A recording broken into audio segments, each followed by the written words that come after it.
here to talk about suicide today. I don't know how to get people to get more, donating to the suicide prevention hotline when somebody that you love, that you think, who doesn't want to involve you in their personal, I'm going through it and I want to die and it's none of your business and I don't want to burden anybody else with my horrible feelings about myself. And then you walk this, when you try to kill yourself, you walk, if you're serious, you walk a very long road all by yourself. You walk into that tunnel all by yourself. You didn't get there by yourself. You had a lot of help getting there because there are lots of people along the ways that will show you the road signs to hell. Here you go. You need to kill yourself. This is what happens to a lot of people.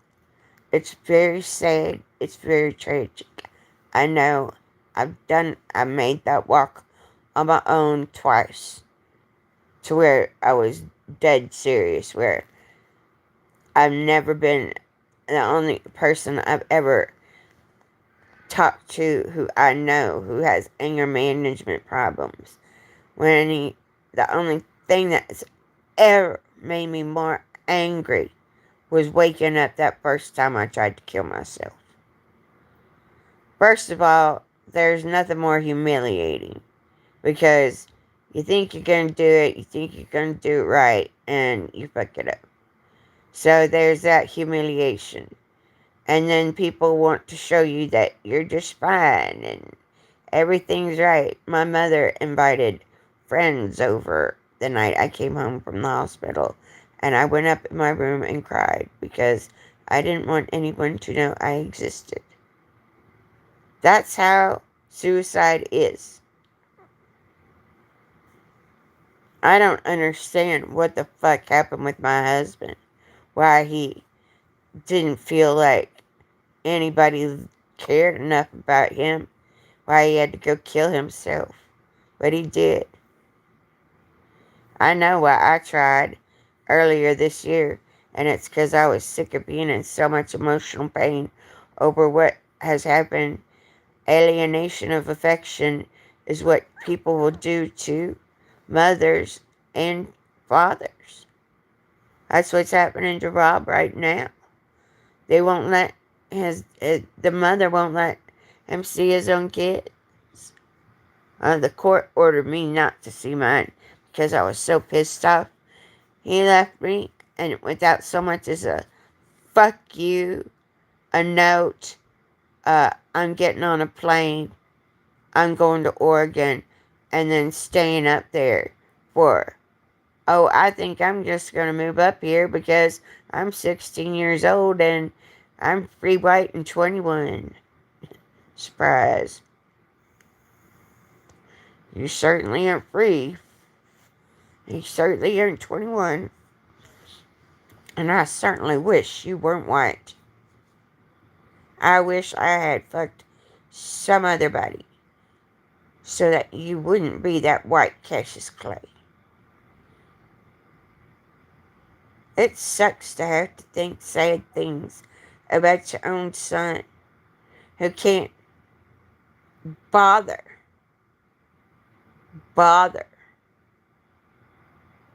He has to bother himself by watching me on YouTube because, this is the only way he knows how to relate to people. Because he's sick in the head. He doesn't think I know what sick in the head is. I know what sick in the head is because I've lived it. You need to be around other people. I tried to get you involved in other things. Apparently, I don't have the nads.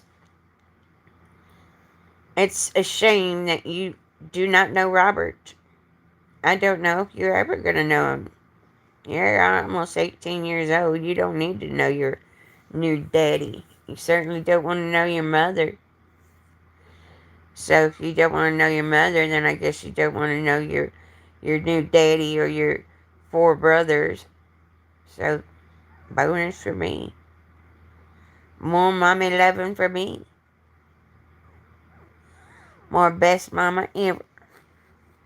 I get to be the best mama ever for somebody else. On the weekends or whenever I get to be that person.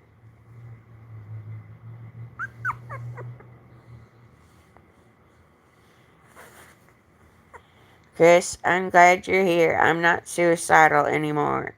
I was going through a psychotic break this summer, though, and it was really bad. And uh,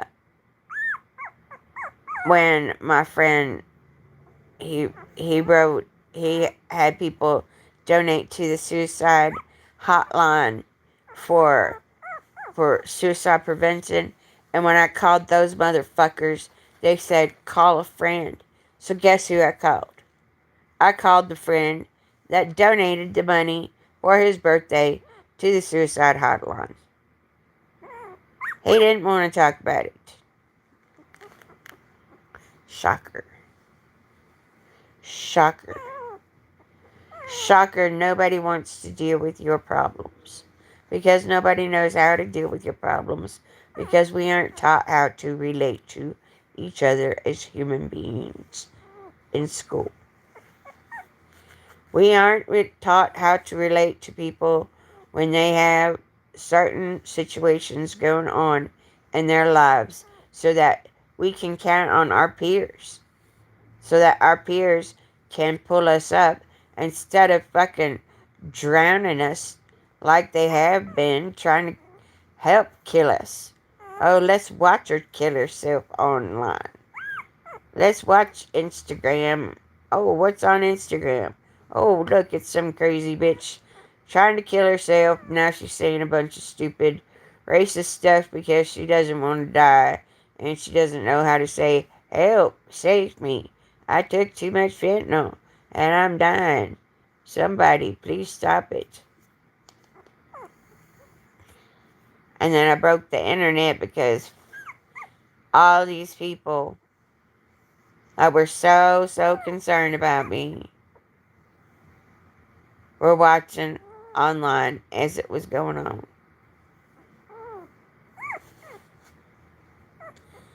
None of them did anything about it. I don't know what got me to that point. I don't know why I just felt like 17 years of being abused. Actually, 50 years of being abused and not getting even a smile or we're kidnapping your kid.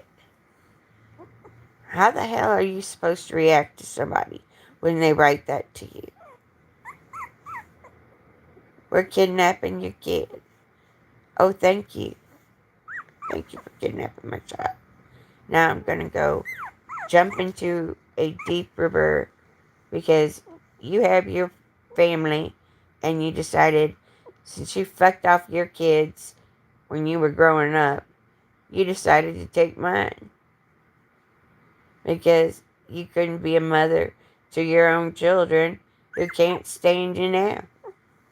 So you decided to take my kid from me. Oh well, I guess he'll never know his new daddy. His new daddy's gonna like him more than I do. I know that for a fact. His new daddy he's like Josh, only better. He's like Josh, only better. He's not lying to me from the get-go. That's sad when you have people that you are wanting to be in a relationship with and they decide to do something so stupid. So stupid, so selfish.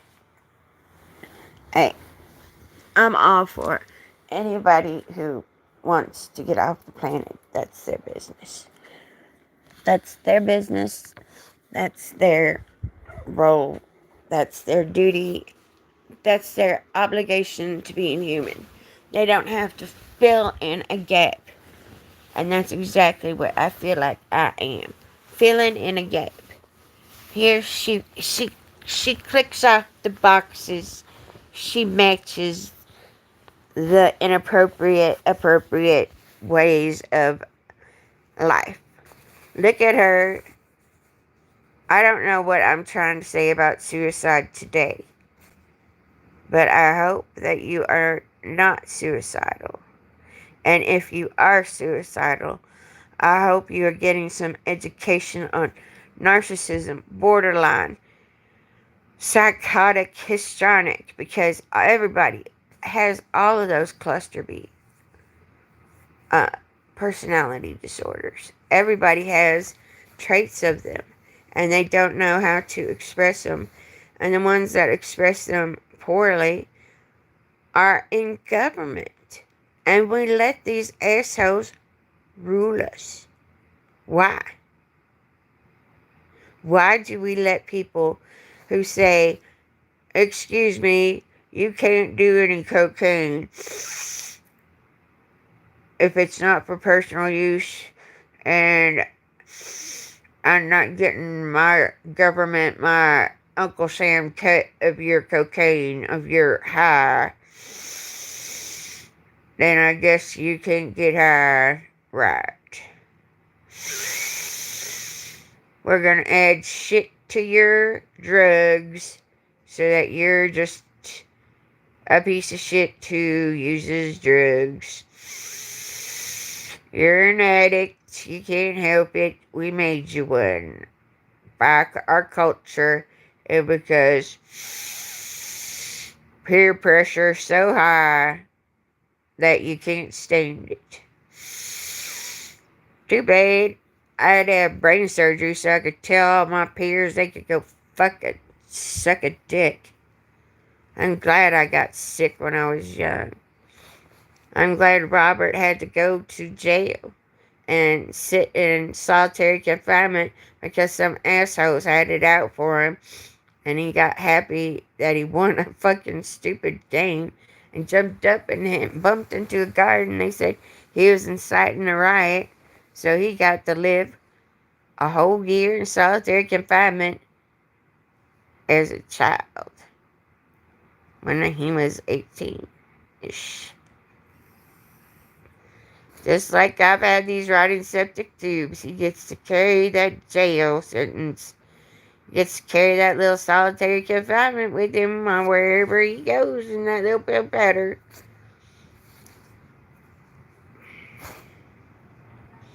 I'm trying to help him work through some of the trauma that he has suffered from for the past, 37 years.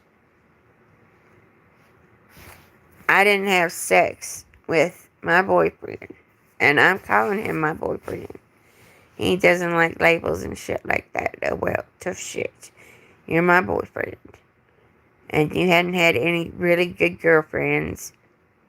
Well, you tried with your wife. You did your best. But you didn't know how, because there's not enough about what needs to be said with couples that have gone through such adversity, and then they find each other, and then they come back up on top of the world, because we have to. We were both molested as children, and we both care more about children than we care about other things.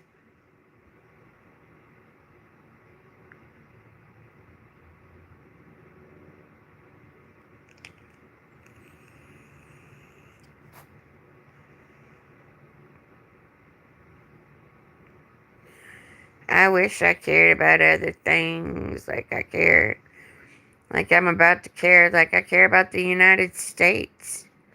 Like I care about what's supposed to be happening to the world. You guys, it's so weird to think of people being born into an industry that uses you up for everything you are, and tries to force you into servitude. And you're all slaves. You don't see it. You don't see how you're slaves to a slave trading money. Queen Elizabeth to the monarchy. We should fucking cut those balls off as fast as we can. Cut all those British ties. I keep thinking, if I were president, what would I do to change things?